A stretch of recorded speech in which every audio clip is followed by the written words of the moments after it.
Hello and welcome to today's video, continuing our exploration into king and pawn endgames.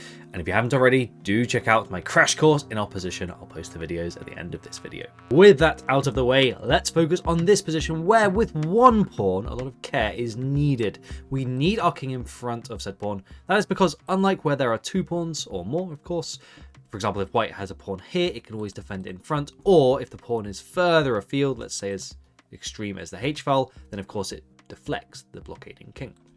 But with only one pawn, we certainly need to lay the groundwork. And for that we have our key squares, which as we see here, are two squares in front. And that is because if we get our king to one of these three key squares, like so, that king on c8 can do precisely nothing to stop us advancing forwards, using the opposition when we can, but also we have the luxury of pushing the pawn if we ever find ourselves falling out of favor with opposition. Contrary to that, if we play pawn to c4, these are now the key squares on b6, c6 and d6, and this king simply is too far away. And as we will see, black will march their king up like so. We can dance around, but ultimately black will forever bar our way forwards. We can never reach the key squares. And ultimately, the pawn will have to be pushed forwards. This rinses and repeats until the critical moment where here, black must go to c8 to hold the draw. Now, if white goes to d6, then there is king d8, and likewise b6, there is king b8. Let's see that in action. King d6, king d8. And at this point, because black is barring the way and it is white to move, white can of course move the king back, but black will just be ready, moving to c8 or c7 to be ready to then go to b8 or d8.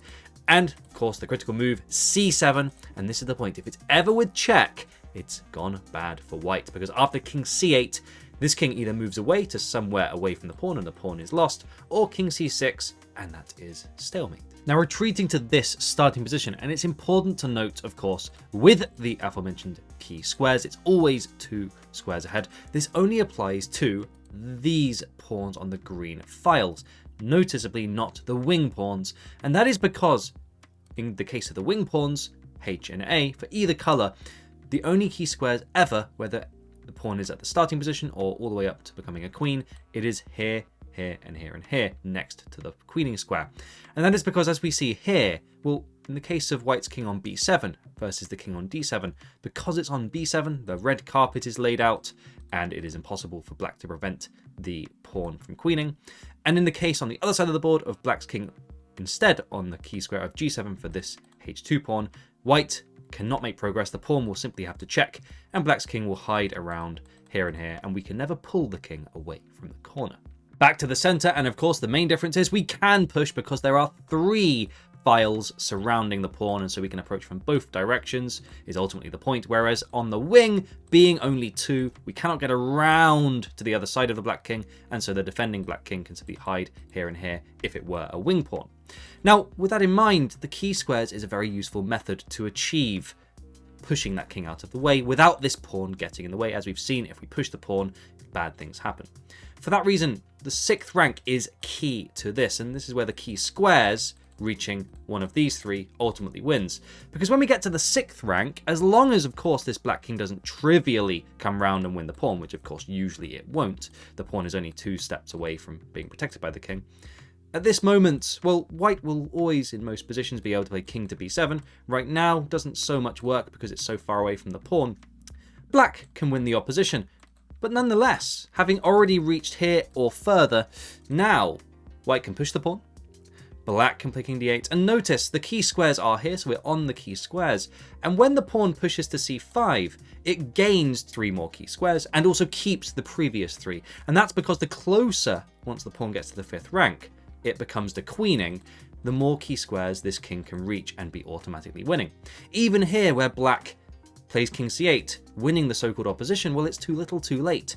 White can step to the side, black then has to oblige. Of course, if not, then white will gain access and lay out the red carpet trivially.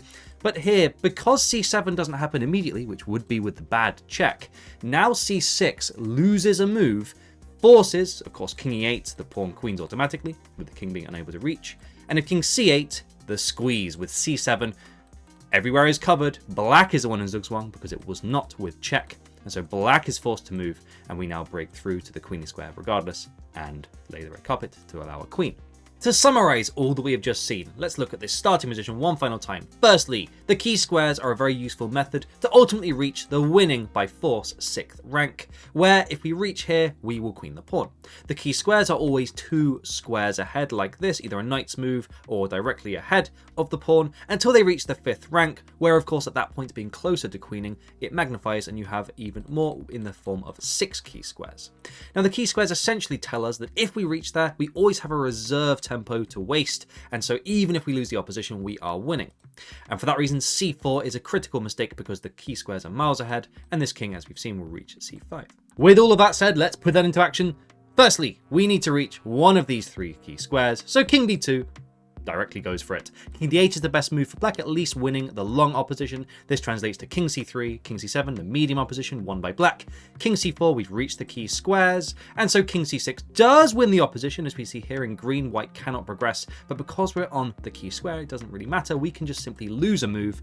The key squares are briefly out of reach of the white king, but after the king moves, let's say to d6, we will progress forwards, and ultimately, as we've seen, we're about to reach the 6th rank. We will continue progressing forwards with always a reserve tempo to lose, and then we reach the 6th rank, and at this point we plonk ourselves on c6, and whatever happens we push to c5, completely winning. Even if we lose the opposition, we simply step to d6 or b6 and then push, push, push, because we then squeeze this king out. King d7 is forced and we've laid the red carpet, and that's how you can win with just one pawn in a king and pawn endgame. Stay tuned for more. Hope you enjoyed it. Cheers.